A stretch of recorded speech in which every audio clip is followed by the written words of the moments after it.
Hello and welcome to your Season 18 Blaseball weather update. This is the Earlseason forecast. Warning: this video contains forbidden knowledge. Stop watching now if you do not wish to access hidden information. This video would not have been possible without the work of the Society for Internet Blaseball Research. Welcome back, Blaseball fans. I hope you rested well over the siesta. Blaseball returns with a shake-up of the weather in the Earlseason. Whilst flooding is just about the most common weather, feedback and blood rain are close on its heels, with salmon also up there. On the other end of the scale, we see just 2 coffee and glitter games. Tokyo will be hosting the most flooding games across the ILB. San Francisco laying claim to the most blood rain. Charleston and Boston have the most feedback, and the Flowers also host the most salmon games, whilst Baltimore sees the most reverb. Stay tuned for a team-by-team breakdown of the weather after this short look at what it means for the snacks. All of the snack weathers are less frequent, as there is a more even spread across weathers. Will this be the season I say get rid of your slushies? Probably not, but here are the numbers so you can form your own conclusions on what's worth buying. The lifts start the season with no opportunities for modification use, so hopefully they'll see some fairground action. Their most common weather is flooding, and they will be the only team not to play in salmon weather in the Earlseason. The Fridays also can't use their modification yet. Feedback is their most common weather, with blood rain just 1 behind. The garages have 1 opportunity to invite birds into their stadium, but can't use sweetener, meaning their weather increaser is not working very hard. Blood rain, feedback, flooding and reverb are all equally likely for this team, and they will be one of just 4 teams to play in glitter weather.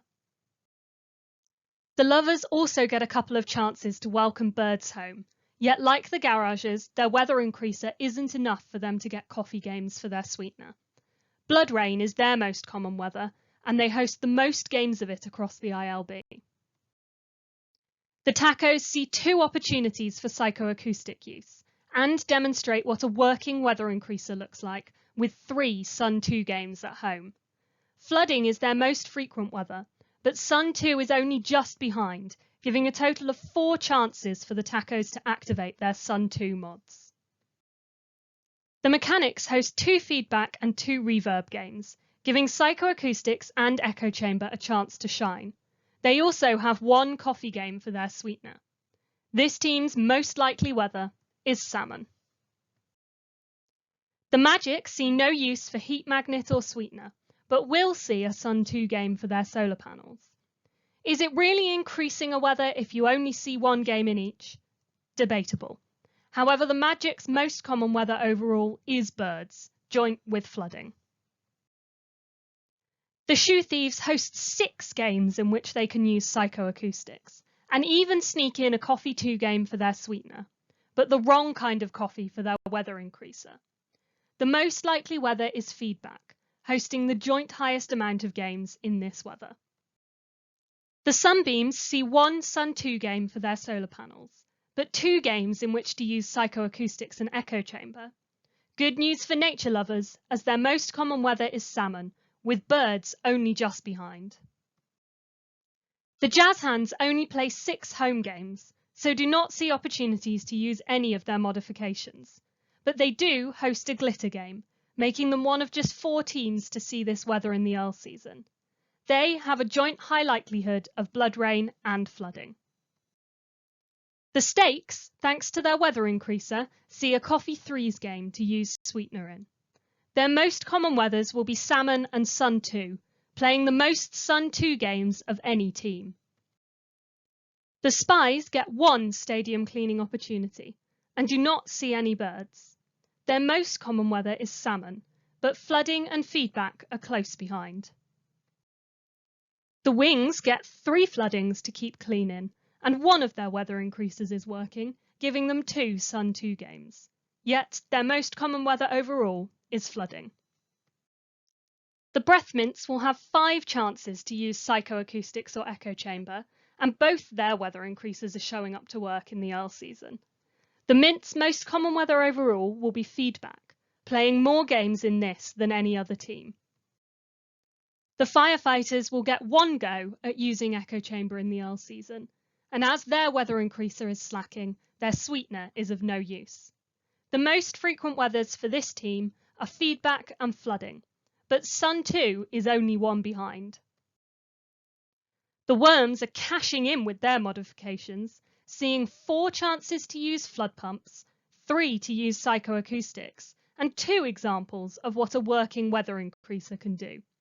These black holes mean overall the Worms have 3 chances to activate jam-packed, yet their most common weather is flooding.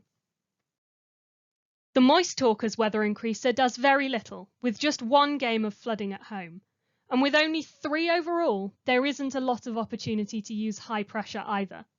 So this team will have to get wet in their frequent blood rain games instead.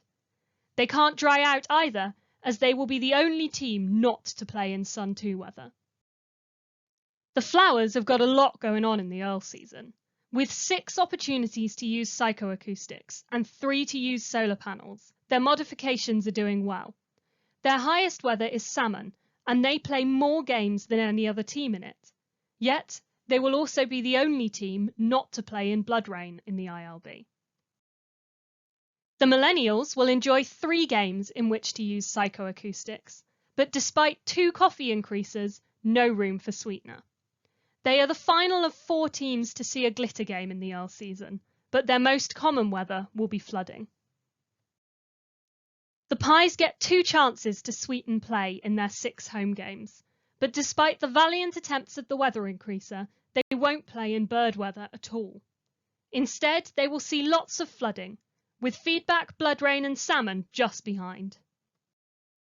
The Crabs can enjoy all their modifications in the Earlseason, with 5 games for psychoacoustics, 2 for flooding, 2 from their weather increaser, and 2 for their black hole modifications.